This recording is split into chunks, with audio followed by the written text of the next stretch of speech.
नमस्कार दोस्तों, आप देख रहे हैं पब्लिक सपोर्ट न्यूज इंडिया। आप हमारे साथ बने रहे, हम आपको देश दुनिया की छोटी बड़ी खबरें दिखाते रहेंगे। 5 अक्टूबर दिन शनिवार सुबह 7:30 बजे कांग्रेस की ओर से कोलाबा ससून डॉक पर सासून डाक बचाओ एक जनसभा का आयोजन किया था। जनसभा की अध्यक्षता वर्षाताई गायकवाड़ ने किया। साथ में पूर्व नगर सेवक पूरन दोषी, आदित्य अरुण महिमकर, जीनत साबरीन और बहुत से नेतागण उपस्थित थे। जनसभा समाप्ति के बाद वर्षाताई गायकवाड़ अपने नेता गणों के साथ सासून डाक के अधिकारी से मुलाकात की।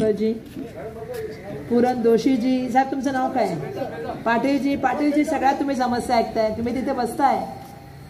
खरं तर तुमच्या बघा, केंद्र सरकारकडे कुठल्याही गोष्टी पाठवायच्या असतील तर राज्य सरकारच्या वतीने पाठवल्या गेल्या पाहिजे, ती सर्वसाधारण भूमिका आहे। त्यामुळे तुमच्याशी मी नंतर बोलेन पाटीलजी। पण मंचकावरती उपस्थित आमचे रवी जाधवजी, राजू भाऊ, संतोष भाऊ, असलम भाऊ, जीनत जी, अशोक गर्ग जी, पाटील जी, आदित्य जी, लक्षात आहे माझ्या नाव आदित्य भाई महिमकर पण लक्षात आहे। आमचे जयेश भाऊ, या ठिकाणी उपस्थित सगळ्या मान्यवर, माझ्या माता भगिनी आणि माझ्या बंधूंनो, मराठीत बोलू की हिंदीत बोलू? मराठीत बोलते, कारण मला सगळ्यांचे धन्यवाद मानायचं। कारण सकाळी आपण सगळेजण भेटतो आणि मी ज्यावेळी सर्वांना भेटत गेले, कारण मुंबईचे आद्य नागरिक आणि मुंबईचे जे म्हणतात ना सगळ्यात भूमिपुत्र म्हणून कोळी समाजाकडे बघितलं जातं, आगरी समाजाकडे बघितलं जातं।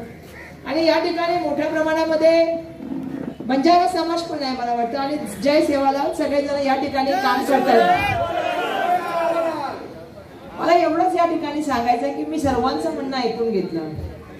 पहिलं तर मला तुम्हाला सगळ्यांना सांगायचं, आपल्या हक्काच्या लढाईसाठी घाबरायचं नाही, लढण्याचं काम करायचं। आमच्या नेत्याने आम्हाला तेच शिकवलं। म्हणजे 70 वर्षापासून असलेल्या ससून डॉगला आता हे दिवस का आले मला कळलं नाही।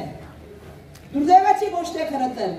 आज म्हणजे आम्ही सुद्धा यापूर्वी इथे एकदा येऊन गेले मच्छीला, त्यावेळेची परिस्थिती आणि आताच्या परिस्थितीमध्ये खूप फरक झालाय पाटीलजी। त्यावेळी इतक्या पोटी होत्या, आता तुम्ही 200 कोटी करंजेला का पाठवलाय हाच प्रश्न लोकांना पडलाय। कारण जिथे लोकांचा उद्योग, आता तुम्ही सांगताय जेटी आहे, मग त्यांचं म्हणणं बरोबर आहे की जेटी आहे तर शेड नाही आहे, मग महिला बसणार कुठे, बाकीचे लोक बसणार कुठे?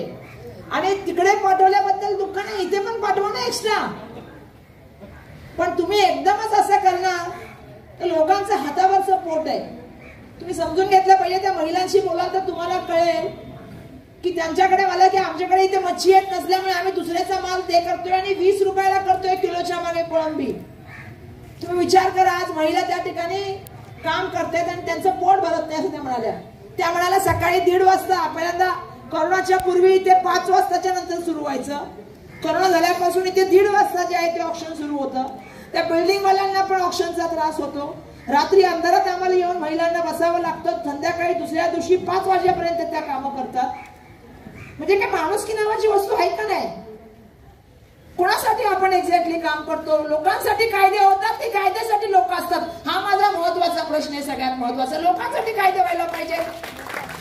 म्हणजे आता ते सांगत होते चव्हाण भाऊ, मी ऐकून आश्चर्य झाले की जून जुलै यासाठी बंद असते की कारण पावसाळा असतो, बरोबर ना? पण हे जे सांगतात 5-5 महिने बंद